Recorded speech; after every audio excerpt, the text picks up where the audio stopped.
This be heard right here on WHCR 90.3 FM, the voice of Harlem. Hey guys, we are here for another action-packed week of Be Heard Talk. If you're confused about why we're not saying let your voice be heard anymore, we are also using this corona crisis to go through a rebrand. So in the coming days, you'll be seeing a new logo, you'll be seeing a new website, our social media profiles are going to be changing as well. If they haven't done so already, it is now Be Heard Talk. We're still shooting for the same things, educating, informing, and empowering, particularly to speak to Black and Brown communities and communities of color, but all are welcomed. And this is Stanley Fritz. I'm here on the PC 1s and 2s and the Anchor 2s and 3s. You can find me on Twitter at Stan Fritz. You can find me on IG at Stan Fritz. You can find me on Facebook at, actually, I think my account is suspended right now, so you can't find me. But anyways, what's going on, guys? Yeah, happy Sunday. Also, an FYI, we are no longer recording in our studio at WHCR 90.3 FM since we're all quarantined, or at least there's been an order for us to stay at home. So we are recording via podcast only. But, nonetheless, even with the circumstances, I'm super happy and excited to have this discussion. I mean, it's just so much going on in this crazy world. And I know we've been saying that ever since Trump got elected. But it just never seems to cease. Like, the craziness always finds a way to accelerate. And I'm just like, it's because of Trump. But no, nonetheless, so my name is Selena Hill. Instagram and Twitter, you can find me at Miss Selena Hill. And Miss is spelled with an M-S. Because you're not married, right? I can't with you. Single. Anyway. Hi, Selena. Hi, Stanley. This is a really cool mode of recording. So I just want to say big ups to all of us for our creativity. And it's really nice seeing how people are kind of changing their lives in this quarantine to adapt. So I'm happy to have this platform where we continue to educate, we continue to empower from our own bedrooms. Hey, everyone. It's your problematic fave, Tammie Bobammy. I'm reporting live from Flatbush today. I am currently holed up in my room for what is now technically 5 of my self-quarantine, but I'm going on day 100. If you want to follow me on the socials, follow at your own risk, because I'm getting real loopy in quarantine. You can catch me at Miss David if you nasty on IG, and at Rude What if you're Black. not nasty? Well, then you don't follow me, Stanley. Follow instructions. Hello. If you're vanilla, you may not follow me on Instagram. At Rude Black Commie on Twitter. Black is spelled BLK. So before we get into our main story today, which is obviously a lot, we want to give you the news roundup. From the petty to the pertinent, these are some stories that we feel you need to know to jumpstart your week of staying at home and drinking over FaceTime. So first things first, where we at in our Democratic primaries right now, y'all? Like, this week, for me at least, has shown me that Corona is controlling everything, even the electoral process. 7 states so far have postponed their primaries: Connecticut, Georgia, Indiana, Kentucky, Louisiana, Maryland, Ohio. But for some reason, not all states have stopped their primaries. And for the states that voted, we saw Biden sweep the race. So I just want to know, like, what are you guys' thoughts on whether or not this can be counted as legitimate? Selena, what do you think of Biden's sweep? Real? First of all, this is a public health crisis. We are mandated to stay home, at least in 4 states. And I know certain other states, like I think there's like 7 states that aren't taking it as seriously, and they're not ordering people to stay home. Nonetheless, if you care about your health, you should not be congregating in large crowds. What happens when you go to vote? You are amongst a lot of people in close proximity. Every governor should have postponed this primary. And if you ask me, the reason why they didn't do it is because Biden has a huge momentum and they want to take advantage and they want to sweep in and they want to just get as many votes as they can. And they're putting the public's safety at risk at this point. It's all about making sure Biden, the establishment Democrat in this race, wins. And that's why I'm extremely fed up and upset. And even Bernie said we should postpone it. Yeah, and you can tell the fix is in because the DNC has been threatening to strip states of delegates if they postpone their primaries. It's just absolutely absurd. And, I feel like every couple of years I say I'm done with the Democratic Party, Mm. but you know, I see how they move now. I know who they are, so I know what it is, and it is what it is.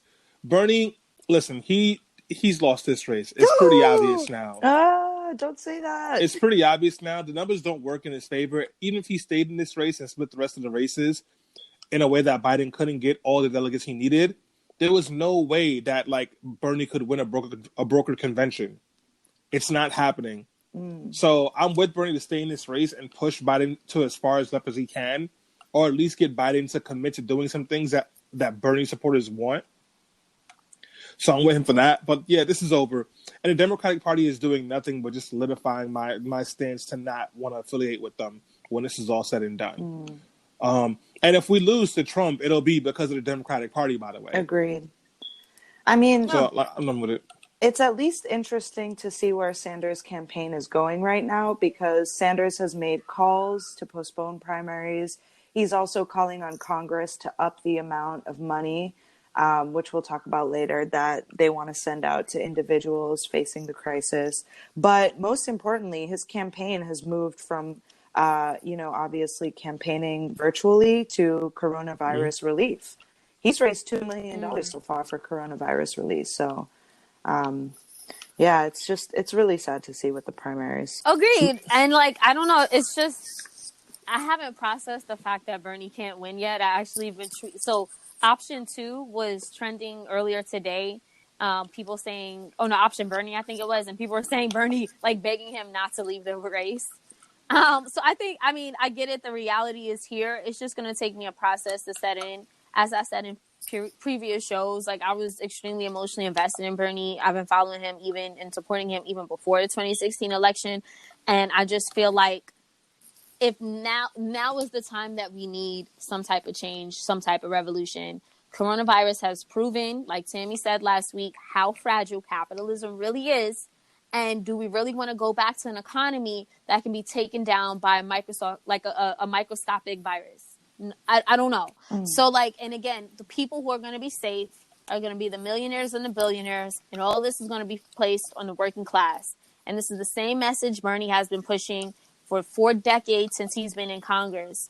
And it's like, if people don't want to wake up and vote for something that will actually be effective for them in their everyday lives, what else? What can we tell them? Yeah, it's true. Well, on that note, I would say, we're not going to push people to go to the polls. Do what you can from your homes, but, protect yours and protect your community. If there's one thing you can do to make yourself feel like you're democratically involved right now, or you're putting forth some sort of civil action, please, everyone, fill out the census form. So the census went live about a week and a half ago. And if you guys go to census.gov, it'll take you 5 minutes. You don't have to wait for your mail-in form, although one is supposedly coming. I'm not sure when.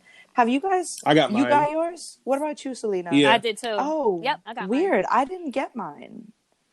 I did mine a couple days ago. Okay. Well, just so you guys know, I think we'll continue to cover the census coming up, but if there's anything you need to know, it is important now more than ever to the census. It tells the federal government for a lot of things, from, representative count and delegates that we get, but also federal spending allowances.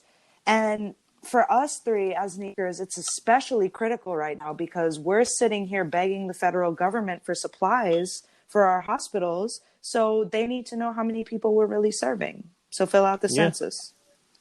And no, so yes, fill out the census, and also don't forget, folks. Listen, if you're undocumented, still fill it out. They don't have the question on there. They're not looking for it. You should be okay. Yep. You will be 100% fine. Last but not least, before we get into our super important main topic for today, before we get into how our lives are about to change, probably a lot of us for the worse, we want to talk about those whose everyday lives have already changed since we found out about this, far off disease in Wuhan, China. I want to talk about the escalating xenophobia that Asians all over the world, but particularly right here in the US right now, are experiencing. from Yes. vandalism to street fighting, all the way up to media embarrassments from our very own president and his favorite network. We need to talk about how giving this virus a nationality has escalated anti-Asian sentiment to the point of extreme violence. Selena, let's be honest. Were you shocked to see Trump call this the Chinese virus? I am so over the ignorance and xenophobia that comes from this president. He doesn't even cease to shock me.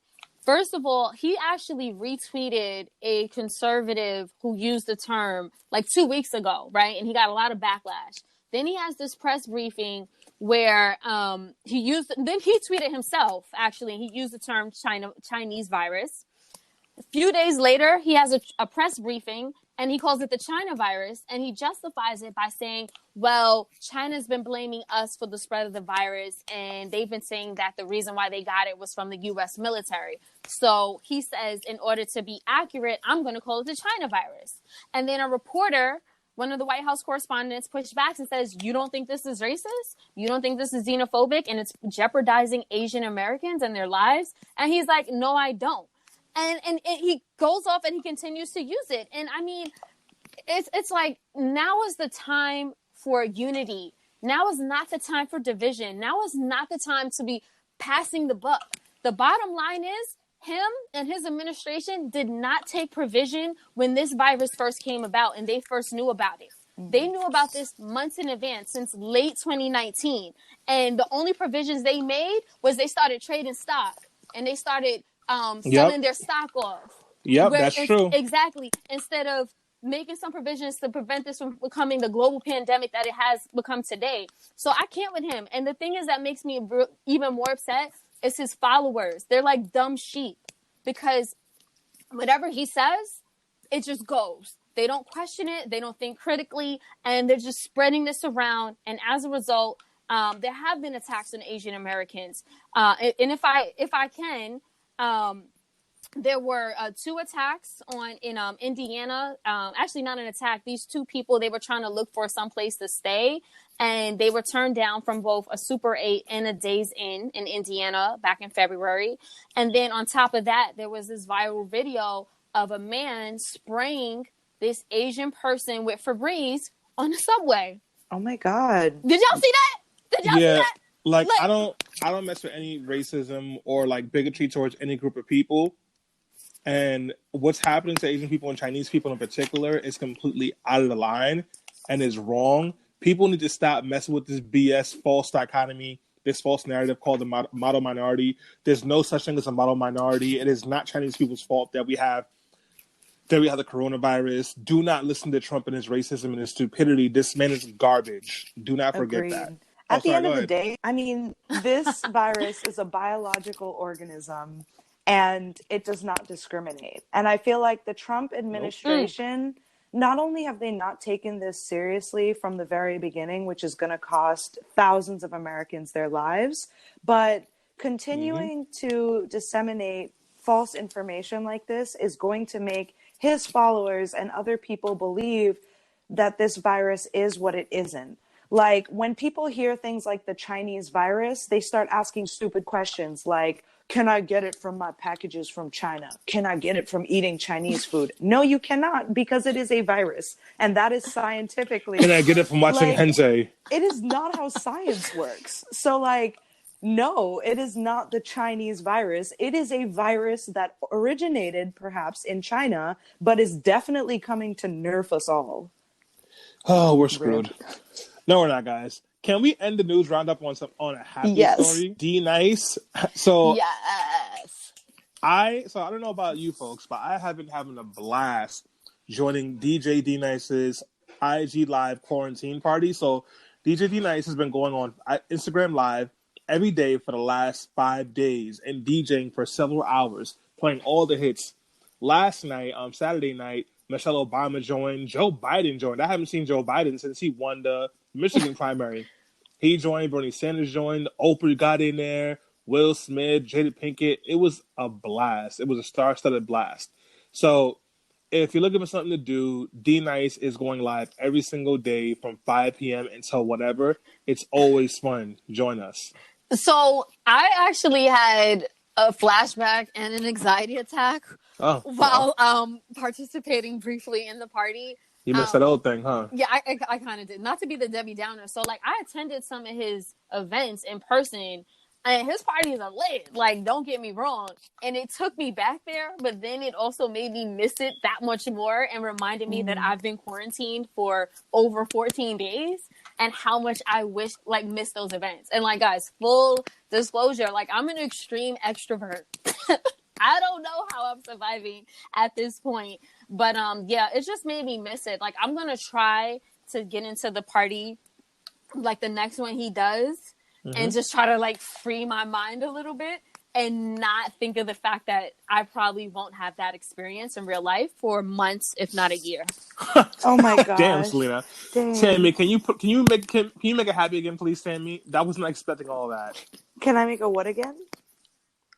Can you make it happy? Do you have a nice, happy thought about DJ Nice's thing? Well, I just think it's a great show of solidarity, and our lives are changing, unprecedented for like us. And Selena, I really get you on the extroverted vibe. There is nothing like face-to-face connect with people next to you. There's nothing like a room, but you know, it is really nice that people like D Nice, creatives, celebrities, media folks are all coming together to, you know, share their services with people who may be feeling like you do at this moment and who may be, you know, on the same vibe. I'm sure for someone like D Nice, who like his thing is nightlife, like he must be struggling right now, not going out. So at the very least, it's a really good show of community solidarity. And when we get out of this, all of us will feel so much more connected to a greater network. Like, think about how good that first party is going to be, and picture what your first drink order is going to be and your first outfit. Girl, I started planning my first outfit already. I'm so excited. So let's keep it on the positive. Hopefully. I mean, we all going to be unemployed, so we going to party right away. Just imagine what that first job interview when you fight with 7 other people is going to be. That first job interview, they're going to be like, okay, we can offer you a salary of $15,000 per year. With the master's. I'll be like, yes. Right, seriously. Word. You need a PhD for this job. Sorry, you like. Oh my god. Oh my god. Well, that's it for the. That's it for the news roundup. Stay tuned and come back and join us for COVID-19 and the economic collapse that is about to happen. Word. That sounds like a Harry Potter movie. COVID-19 and the economic collapse. COVID-19 and the prisoner Azkaban. Oh, where are we today? Beautiful. All right. We'll be back, guys.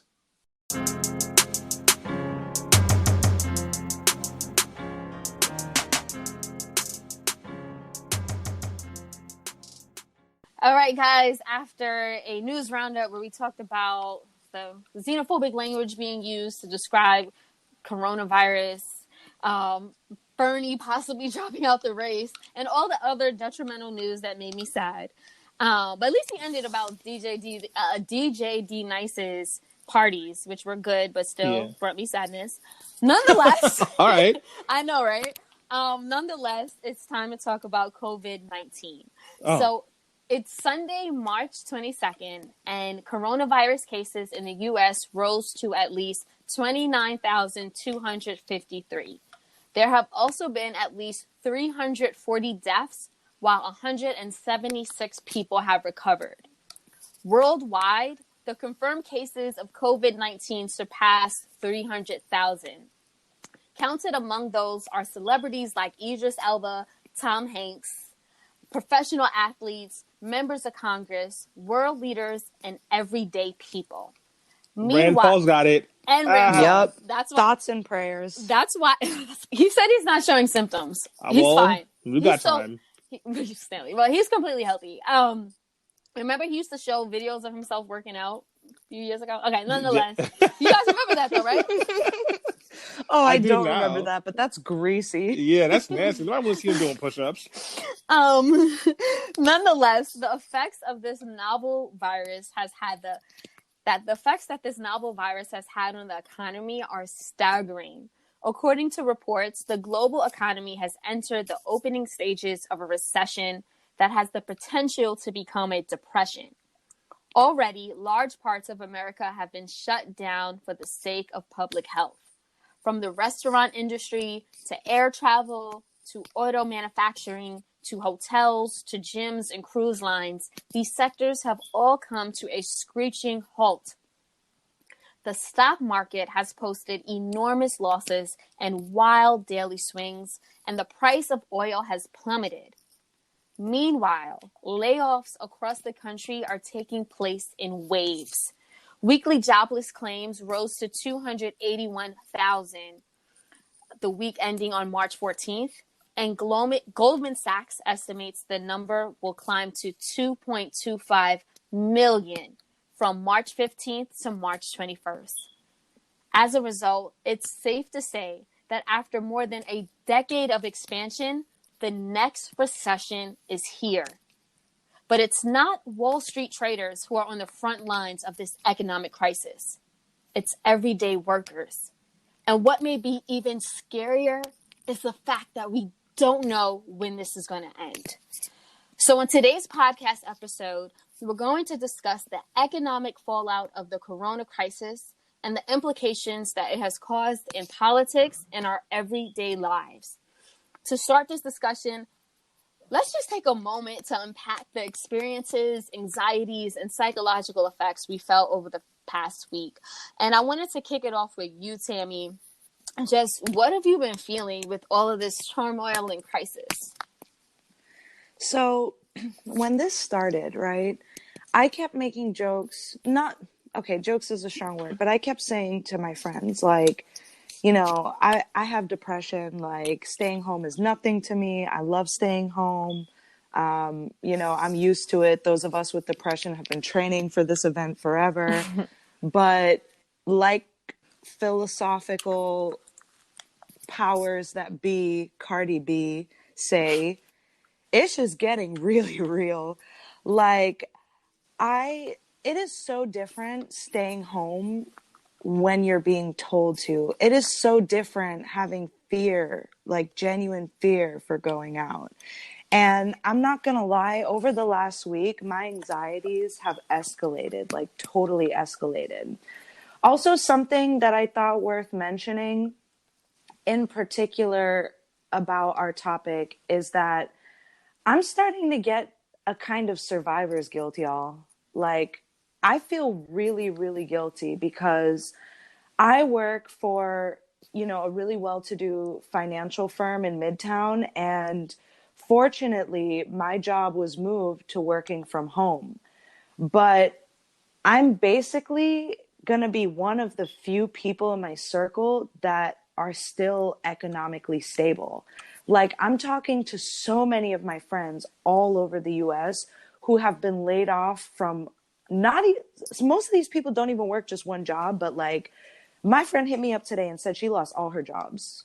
Wow. And she's trying to figure out unemployment for the first time. So like, I cried the other day because I am so blessed to have an income coming in, but I'm feeling extreme guilt that it's me that's doing okay and that droves of people all around me are losing their income. They're not able to pay rent. They have no idea how they're going to get groceries next month, especially when the lockdown gets real and they'll have to start using expensive Instacart and stuff. So I don't know, like it's starting to really take a toll on me now. Tragic. Thank you for sharing that, Tammie. Stanley, what are you feeling?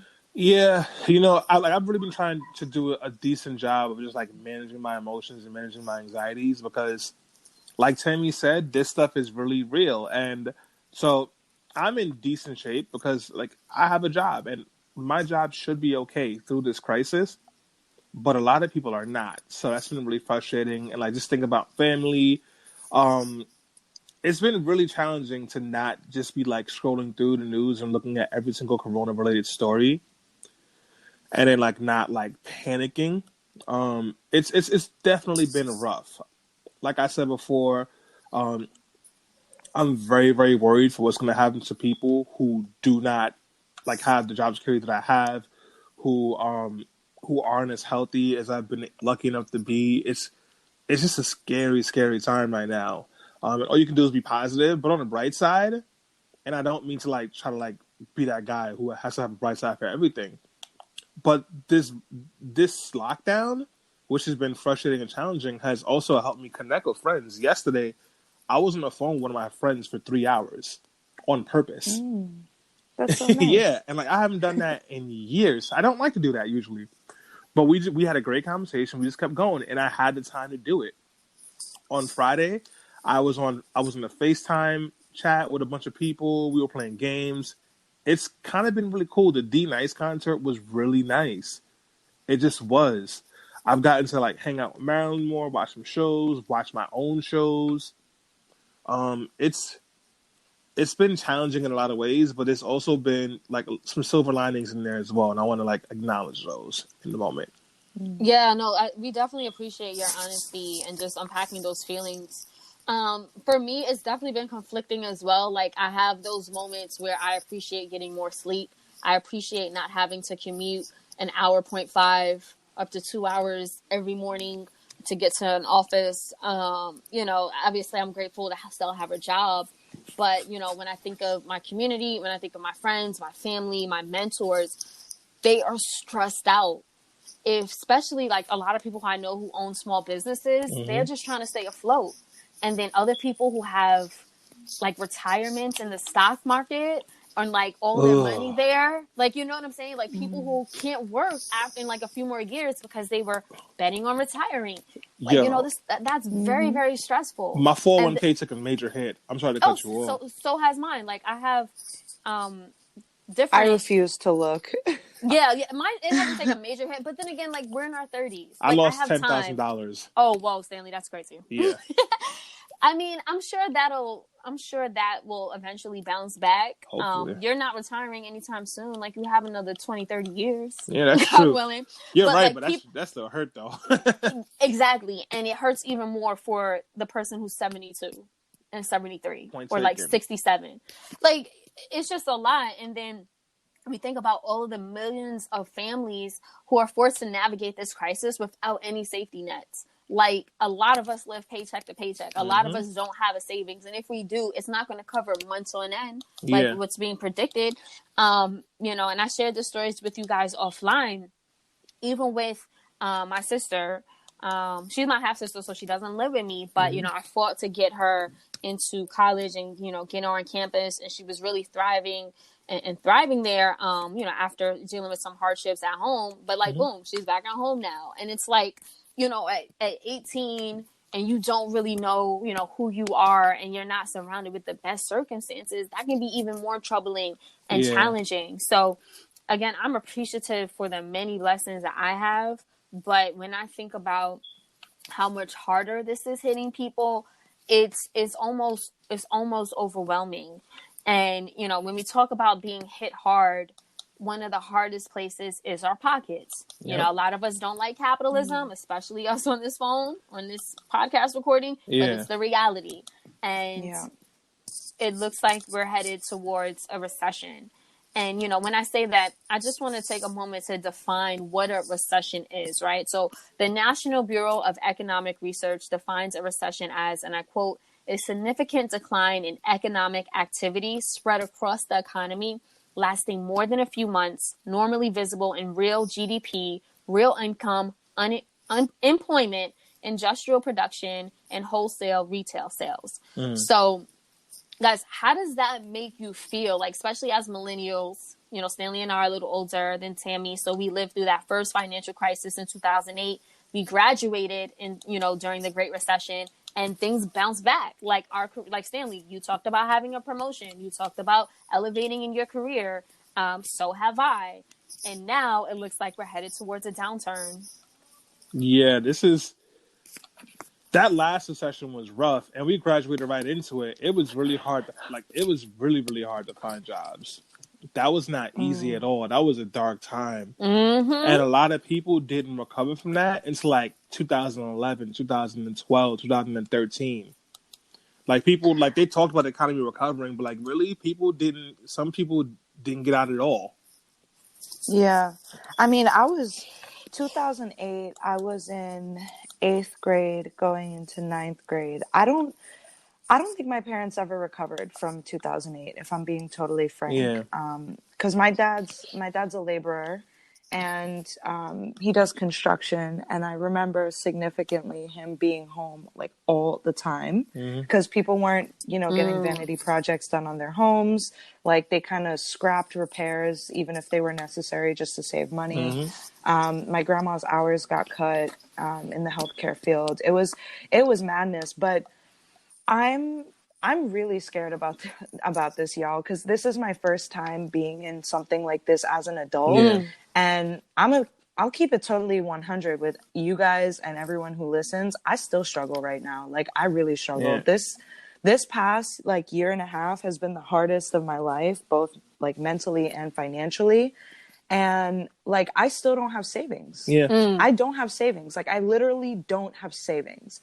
And I was planning on taking my tax refund for a much needed vacation, but like, A, there's no vacation happening, and B, how stupid would that be right now? Like I have no idea how to prepare for something like this. And like I don't quite understand like how my life will change, but just being in 2020 and remembering how badly it impacted my family, like I know it's going to hit me hard because I'm not at the income level yet or at the stage in my career yet where I can be totally secure. So I'm just hoping that my position in my company is solidified, at least for the next year, to where I can build enough savings and manage from there, hopefully. Yeah. Yeah, no, it's tough, especially, and all three of us have jobs that allow us the luxury to work from home. For those folks who are in services, the restaurant industry or freelance, it's much worse for them. And I want to talk about the economic impact the coronavirus is having on those people, on our local communities and small businesses. I'll start with you, Stanley. Yeah. So a lot of places are going to suffer from this. All the gyms have been closed. From Planet Fitness and Blink to Harlem Fitness and the Harlem Cycle, these places are closing. They're not getting business, and that takes a big chunk of workers out of the equation. You're having like local mom and pop shops are closing. People who are working at fast food restaurants, the hours are extremely limited, and they're closed. This is really hitting people in a lot of different ways. Folks who are just launching their businesses, who they still have to pay rent for brick and mortar, but no one's showing up to it, and they can't be there. And they got to make payroll. They got to pay off loans. Everyone is struggling. In New York State, the governor has suspended mortgage payments for renters and resellers for the next 90 days, and that'll help a little bit. But people still have to pay rent, and rent is coming up in 2 weeks. Not even the first. The first is right around the corner. What are people going to do about that? So it's really going to be interesting to see how things go. And the longer these places don't have active business coming in, they're losing money, like the airlines. The more likely it's going to be that like we're going to end up in a situation where a lot more people are going to get let go. I think it was United Airlines. I need to double check that. Just fired 1,200 people with no severance. Just laid them off because of what's going on right now. We are in a very precarious situation. I mean, I see it in my neighborhoods too. Like, a lot of businesses, when you walk down the block, like I live in Brooklyn, it's a very like intimate local community. I live in Flatbush, like the non-gentrified version, or the like slowly becoming gentrified version. And everyone here is really dependent on each other. Like, your bodega guys, like you buy your chorizo from like the Mexican shop, and you buy your plants at J&L, and you support businesses whose people the names of. And like I won't lie, before Friday, I was still trying to go out like once a day and like very carefully support like one local business, and I am watching the workers freak out actively. Like basically, even especially with the actual virus scares, like people want to support their local businesses, but people are scared that they'll even get the virus like in food delivery packages or just by showing up to like a brick and mortar store. So like, I hate to say it, it just feels so hopeless right now. Like it feels horrible knowing that like they're going out of business, and there's really nothing that can be done about it. Well, I disagree with that part. There is plenty that can be done about it, and our government has a responsibility to do something about it. So Governor Cuomo took the right steps in suspending mortgages right now, and he needs to do the same thing for rent. We need to be, we shouldn't be putting the cost of expenses on any company that cannot function because of this quarantine. We had to be covering them. We need to be sending families money so they can sustain. $1,000 is not enough. We need to be sending at least $2,000 to everybody every single month that we are having to shut down so they can afford to pay for food. We need to be doing everything we can to make sure folks have it, because the biggest mistake they made in 2008 is when they had a chance to put money into the economy by giving people money, they did not do it. Well, I mean, Stanley, you actually lead to a great point. I wanted to bring this up later, but this is a perfect opportunity to talk about the coronavirus checks that the GOP is finally considering. Senate Republicans put forth a proposal last week. They want to mail checks to Americans, but it turns out not everyone would qualify. According to the proposals, individuals who earn up to $75,000 a year per their 2018 tax returns would be eligible for a $1,200 check from the federal government. And married couples who file their taxes jointly and make less than $150,000 would receive $2,400. However, that payment would phase out entirely for individuals who made more than $99,000, and for anyone who falls in between $75,000 and $99,000. You would receive, the sum of your payment would fall by $5 for every $100 earned over $75,000. And I know that gets a little tricky, but then it gets even trickier if you happen to be a person of less means. So poorer people, or people who have little or no tax liability, but at least $2,500 in qualifying income, they would receive a minimum of a $600 check in payment. So that's half what everybody else would be receiving if they make less than $75,000. Yeah. The proposal also talks about giving at least $500 to people who have children. So, I bring this up because you were talking about the government's role in protecting us. And basically, it's like, how are you going to distribute our tax dollars that we've been paying into for the entirety of our adult lives to make sure that we're protected? So what do you think about this proposal? This proposal is not good. Everybody should be getting money, no questions asked. Because especially I have friends who make $90,000 a year in New York City. It doesn't mean anything because New York City is that expensive. That's one. Two, the people, just because you have low, quote unquote, just because you have a low tax liability in checks, you pay taxes in a bunch of other ways. So the poor people pay just as much taxes as everybody else, as people who are not as poor. So we got to be making sure that they are accounted for, because they are also going to be the ones. We are also going to be the ones that spend more of our money right away, because we have to. If you want to keep the economy stimulated, people have to have money to spend. So give them money to spend. Additionally, that Republican plan will come with huge tax cuts for the rich and bailouts, huge bailouts. So Boeing wants a $60 billion bailout. They're worth $70 billion. So we're going to pay for almost 90% of the worth of the company, and then they can repay it back with no interest? Absolutely not. Bernie Sanders has a plan where, I'm not even Bernie Sanders, AOC has a plan that I like a lot, where you pay people up to $2,500.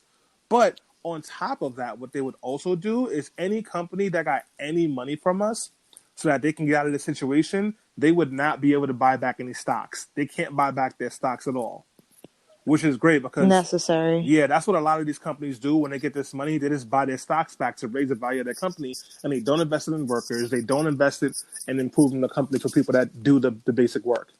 Didn't the airlines do this last time? Like buy back their stocks? Yeah. Yeah. Tammie, before we get your thoughts on the GOP plan and what elected officials are talking about, I just have an edit point real quick, guys. I hear some background noise. It sounds like someone's using a pencil to write a letter. Is anyone? I'm lying still. No. Okay, I'm just hearing some background movement. Is everyone being still? Yeah. Mm-hmm. Okay, I just want to make sure we're being still. Okay, so I'm gonna get back on track. Okay, so Tammie, what are your thoughts about how elected officials, whether it be Governor Cuomo or, you know, Donald Trump, I mean, what are your thoughts on how the plans that they're putting forward to protect our communities and the working class? So politicians are a joke and politics is a joke. And I'm beginning to regret spending 65,000 US dollars on my degree in political science for literally this like clown show that we're seeing here. First of all, I love how on brand it is for the GOP to manage to shaft working class people as they're trying to help working class people. They're like, yeah, we're going to give workers money, but if you're poor, you don't get that much money. Or like, you know, if you're not valuable to us, you don't get that much money. I also think that that part of the plan particularly is like abhorrent to me because there is a correlation between working class workers and the local communities and small businesses that run our country. Like, no doubt about it, working class people every time are the ones showing up for local businesses. Mm-hmm. Like, when you look at communities of color historically, like, who is your grandma buying her vegetables from? Like, okay, sure, like, there we do go to supermarkets, whatever, but I know for a fact that my grandma goes to like local little Haymarket fruit stands, and me and my roommates shop locally because it's easier, it's cheaper. Like, you know, we get the goods from the people that we know. So I think it's very ironic that in trying to stimulate local communities, the people who are going to actually end up getting the money are those who need it less and big corporations who cry and cry about, you know, being rich as heck and being liquid and being viable in the stock market. And then something like this happens and suddenly they're chickens without a head. Yeah. Secondly, I just want to point out what an absolute blunder the Democratic Party has made. And honestly, between the primaries, like the primaries alone should have people questioning their alliance with and affiliation with the Democratic Party. Mm-hmm. But if that wasn't enough, this whole economic stimulus plan should be enough. Kamala Harris came out, Kamala the cop came out with a plan where she is offering $500, $250 per person. That is an absolute joke, especially considering she represents San Francisco, one of the most expensive cities in the entirety of the United States. Like, Democrats are blundering the opportunity to show their constituents, their voters, their people that they are the party of the working class. Hold on, Tammie. You just one correction. Up to $500. You're right. So You're right. Because most people are not even be... if you're in an ideal couple that qualifies for a 500, she's probably going to say, "I'm sorry, you only get $400." No, and that is an absolute joke. A joke. Like, it is like the fact that Donald Trump is offering more money than Kamala the cop is so surprising. But then there's Chuck Schumer, who's the minority leader right now, and he thinks it's a bad idea to send checks. Mm-hmm. Are you kidding me? Chuck Schumer represents New York. We are the ones being hit hardest in the entire country in this crisis. He, I'm sure, is getting calls, emails, letters from thousands of his constituents from all over whose businesses are closing, who can no longer afford to pay rent. And he has the nerve to even reject an idea like this. So to me, when I see the GOP making plans to distribute checks, I'm like, it is officially topsy-turvy land, y'all. Oh, yeah. The Democrats said, fend for yourself. The Republicans said, here's $4, please buy locally. And we are in a place now where we have no idea where we're going to be a year from now. Tammie, can you clarify on what justification is Chuck Schumer making saying that we don't need, you know, any type of cash or checks? Like, what is the argument? So basically, he doesn't think it's like a smart economic plan. Okay. Like he's talking about, he quoted it as saying it's unemployment insurance on steroids, which is literally not correlational at all. Like, it has nothing to do with people being laid off. It just is the fact that, you know, everyone is going to experience some sort of hit. But he also is talking about it being smarter to stimulate like the stock markets. He talked a lot about the $1 trillion recently given. I forget what he said, but I think he kind of sees this as a joke, and that you can't prop up everyone at once. He also is quoted as saying, like, this bill, or like the idea of the bill, would hardly give hospitals any money at all. So essentially, he's correlating parts of an economic stimulus that have nothing to do with individuals and trying to make a trade-off, as if we couldn't spend money on hospitals or major corporations as well as give individuals money. Thank you. Edit point real quick. Did someone drop their phone, or it sounded like a dog was licking someone? I heard a dog. Your comparisons are so... Yeah, I hear you, Selena. I'll try to take care of as much of this as possible on the editing side. I don't know how much I can, but Okay. I'll send it to you too, so you can listen for stuff and make any additional edits. All right? Okay, thank you. And jumping back in. Yeah. Right. Edit! Sorry. No, I need... I know that's annoying, but I need it to spike, so I know, like, so when I'm looking to edit, like, it's easier, because, like, when it's the whole audio, like, I either have to listen to the whole thing all over again, or I need to, like, find specific pieces, and it's easier to find the pieces I need to edit in if I see a spike in the audio, because that's when I know, oh, go here. Absolutely. And another thing I've been doing is I've actually been marking down the edit points. So I've marked down the 22 mark, and the second one was the 29 mark. So we can also do that. Thank you. Okay, jumping back in. Yeah, so the stimulus package that you've been talking about that the Trump administration wants to implement is $1 trillion with a T, which is way more money than the bailout of 2008.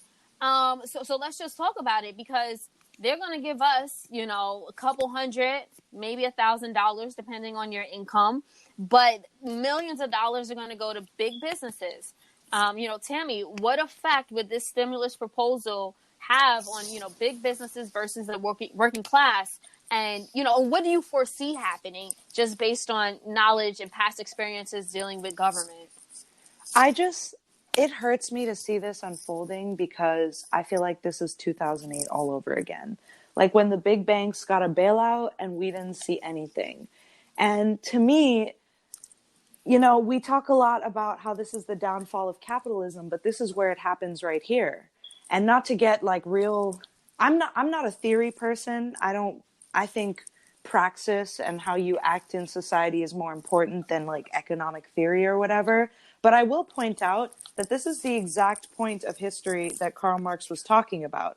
Like, the gap between those who own the means and the working class will grow so substantially that the working class will have nothing to do but to bite back.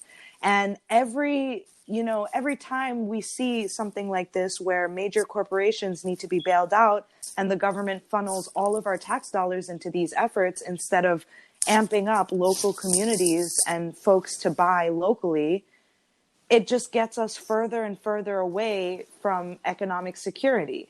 What I see is major corporations are going to be bailed out, and then they're going to be fine. Like, they are literally going to be fine, Selena, because these corporations are run by millionaires. They're still living their lives pretty much unchanged. But where we see it is these companies claiming that they're running out of money will start to lay off people in droves, like United just did with 1,200 of its people. Those folks will no longer have money to contribute to local and national economies. And it means that their families now get even lower on the economic scale. It means we see less and less middle-class folks and more people bordering the line of poverty, if not hitting that line and going below. So this is exactly the point where we talk about an economic theory where capitalism is absolutely unsustainable.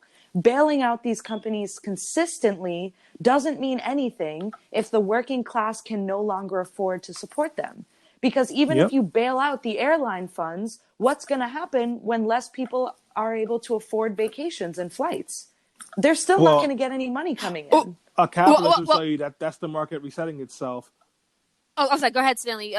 Elaborate on that. So like what they're saying is like that's the market resetting itself. It's fixing itself.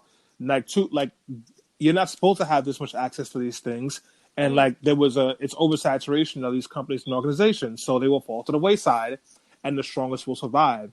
So that's the market correcting itself, and it's doing what it's supposed to do. But obviously, when they talk about the market correcting itself, they erase all human engagement in there, so they don't talk about that, like what the blowback is going to be. But yeah, what do you say to that, Tammie? Well, I'm sorry if I may, Stanley. Sorry. Tammie's absolutely right. The wealth gap is only going to be exacerbated at this point. And when it comes to educational debt, when it comes to, even just access to education and access to upward mobility, that's not going to happen. And I know a lot of times when we talk about the elite 1%, I read one report that said like it expands greater than that. It's mostly like the top 5% or the top 20% of people who are doing like sort of okay or are very well and wealthy compared to the 80% of us, which is, everyday people. We're going to be basically blown to the dust, blown to the wayside. Worst come to worst, would we have to take menial jobs? Would we have to take, start doing things for minimum wage, which is also a joke? I mean, it's really sad. And, not only that, I want to take some time to talk about the economic impact on the unemployment rate itself. So, Trump has been boasting about a low unemployment rate, which is because of Obama and the Obama administration. They took a lot of efforts when he entered office in 2008 to make sure that unemployment was on a steady decline, and basically passed the baton, gave that to Trump, and he's been taking all the credit. So the unemployment rate in February was at a record low of 3.5%, I believe. And now I hear reports saying that the unemployment rate could actually jump to something like 20%, which is, quadruple. So let's just talk about that. Tammie, if you want to jump in here, where do you foresee, unemployment going? The numbers are correct. I mean, think about New York City alone. How many people do you know whose incomes entirely rely on the restaurant or food service business, their small business, nightlife, or anything that's affected by this? Like all my friends who are being laid off in droves, they all pretty much work in those industries. So like in major cities like ours, where we depend on tourism, we depend on people going out, we depend on, food diversity and partying, all that. Like that's where those numbers are coming from. And they sound legit to me. I really believe that we're going to hit 20%, especially if this goes on, which it looks like it's going to for longer than anticipated. Like my job said, stay at home until March 30th. That ain't happening. Like it's getting worse and worse. This is going to last for many, many months. So I don't foresee that number. I might even be a conservative estimate. I do want to add a caveat though. Like I want people to know my opinion on this. The unemployment rate looking low is also a joke, because when you look at the unemployment rate falling, it's because people have to have more jobs now to survive than they did before. Yeah. Like more and more people have 2-3 part-time jobs instead of one full-time job where they don't even have benefits. So that's why you kind of say that to me answers, how is the unemployment rate so low yet people are still struggling? And when the unemployment rate goes this high, the number of people without benefits, without access to healthcare, without any sort of like employment-based service is going to skyrocket. Yep. Well, Stanley, we talked about this offline, that an economic downturn was almost inevitable. Like it was very foreseeable. And it just sounds like the coronavirus exacerbated that process, amplified it and accelerated it. What, when you told me that was almost like mind blowing. Just elaborate on the economic downturn that we were already experiencing and how much worse it's going to be now. Yeah. So like you say, we were already heading towards a recession. Recessions are almost inevitable in capitalism. They just generally are. And there's certain things you can do to kind of protect from them. And the Trump administration has done a lot of things that have helped to accelerate it, which has included taking away revenue from the federal government to give it back to businesses who are not reinvesting it into actually doing business in hiring people. They have like cut vital departments and sources, and like they just have not been responsible with the money management things. So like the economy was already starting to suffer, and we were going to start to suffer the consequences of it because of that. With the coronavirus, it accelerates it because all of a sudden, even though we were heading towards a recession, you still had industries that were thriving. The coronavirus forces a bunch of industries to just halt right now, which means they're not bringing in any money. And now all of a sudden they go from being in a pretty decent place to not really knowing what their future is. They're going to have to start letting people go. And because we don't have the funding to pay for things like unemployment and housing, the people who lose those jobs will struggle, and they will just stretch an already stretched too thin infrastructure for poor people. And then before you know it, when we may have had an unemployment rate of like 8.5% or 9.5% under a regular recession, we're going to see something 25 to 30% with Corona involved there as well. And unless we do something about it, we're going to see mass evictions, mass home foreclosures, just like 2008 crisis. So, that being said, where do we go from here? How can we support our communities during this time of crisis, Tammie?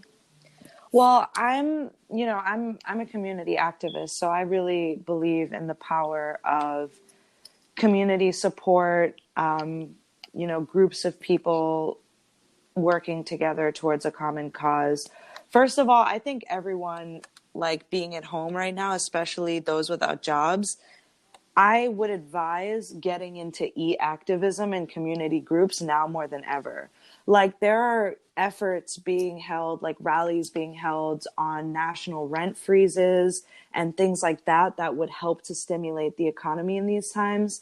I know that if folks weren't on the line for rent, they can afford to buy more things for their families and their communities and support local businesses.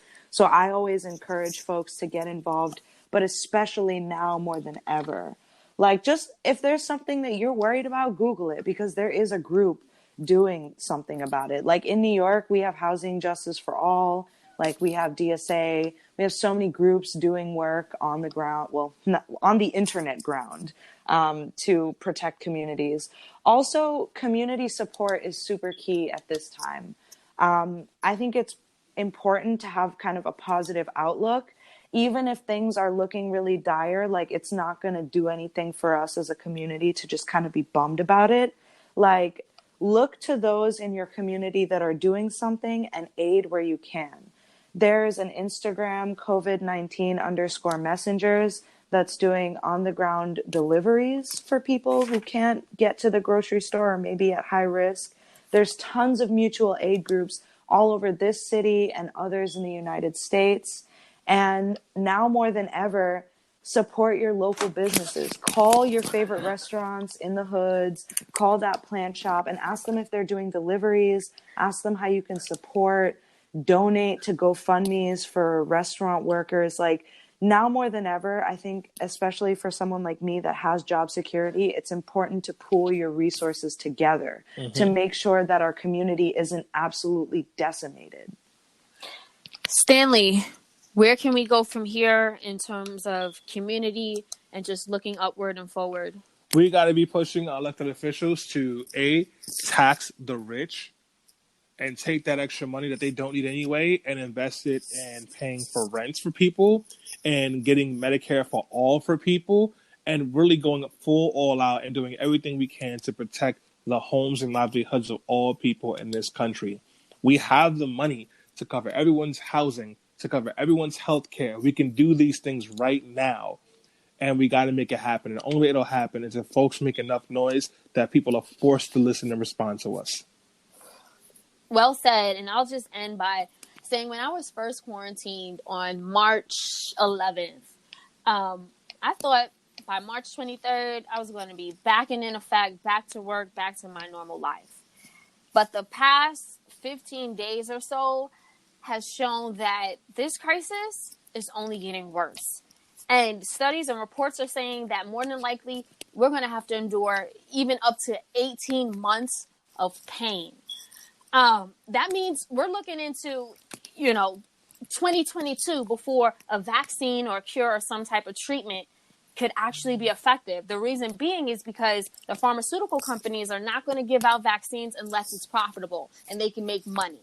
And that's a huge blunder and loophole in our healthcare system. And it's something that should not be. But because of capitalism, because of the systems we have in place, that's exactly what it looks like can happen and may happen. And that's dire, and it's grim, and it's a harsh reality. And, you know, another thing that I've been really thinking about in these last 10, 15 days or so is how the coronavirus doesn't even care if you're Republican, progressive, white, black, rich, poor, middle class, or working class. It's taking out everybody. And the fact of the matter is, even though it's affecting all of us, we still see, because of inequalities in our system, who's actually getting the test, who's actually recovering. Like the whole Trump administration and Pence administration, they've all been tested. You know, Rand Paul, like we mentioned, he got his test, got the results. And I'm like, I read this account of this millennial who it took him to the point where he passed out and became unconscious for him to finally get some medical help. And it was days, like he took days trying to call 911 and health organizations to try to get some assistance. But they kept saying, we don't have tests. We just don't have the resources. And it wasn't until he almost died that the ER finally picked him up and was like, okay, his symptoms are so severe that we have to treat them. And it just goes to show that, again, like, the amount of inequality and injustice that this system has implicated is horrible. And we are literally all in this together. And Yeah. I frankly don't even think that the government would even be doing more if it wasn't affecting people in Italy and other white people, if you ask me. Because every time we saw a crisis, whether that's malaria in Africa, Ebola, etc., if it's only hitting people who are black and brown, it doesn't really become a pandemic. At least It doesn't affect us. But I'll say this, as tragic as this atrocity is, it's these periods of crisis that also present opportunity and small glimpses of hope. Yeah. And I say that because this could mean more sophisticated and flexible technology. It could mean we have a revived appreciation for the outdoors, human connection, and simple pleasures of life. It could mean that people get so fed up that they stop voting against their interests for emotional satisfaction and they actually vote for experts and people and elected officials that'll do something and actually care and value the working class. It could mean perhaps we could even increase our love of community. Like when Stanley was talking about taxing the rich and using that money to help fund people who need housing, that's community minded. We are so individualistic as a society and so selfish and so greedy. All we care about is making that next dollar, that next million, and getting to $1 billion. And don't get me wrong, like I've been victim to that too. Like, you know, whether it's Jay-Z or Beyonce hitting that billionaire status and all these other people. But the fact of the matter is, what good is it to make millions and billions of dollars if the rest of the world is crumbling right before your eyes? What good is that? Oh, you potting now. I'll say this. The coronavirus pandemic is going to cause more turmoil, pain, and suffering. But what it will also do is it's forcing us to reconsider who we are and what we value. And in the long run, it could bring out the best versions of ourselves. But that's a choice that we have to make, and we have to make it now. We have to be able to say that I'm going to sacrifice my time and recreational activity for the good of public health. And I'm going to sacrifice the money I don't really need that I'm shelving and hiding away in the Cayman Islands to reinvest in organizations that are doing something to save humanity. Ultimately, this is forcing us to live more meaningful lives. And that impact, that actually lasts much greater than how this pandemic is going to last, in my opinion. That's a fact. Good job, Selena. That was great Absolute closing. bars.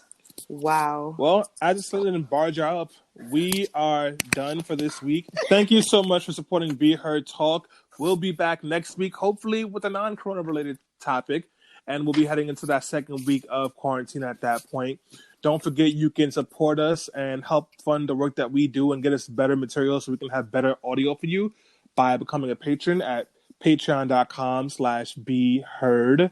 We're going to change that link, don't worry. Look out for the rollout of a new website, new logo, and all the cool things that are coming soon. And wash your hands, stay safe, and stay inside, guys, please. It's important. All right. Till next week.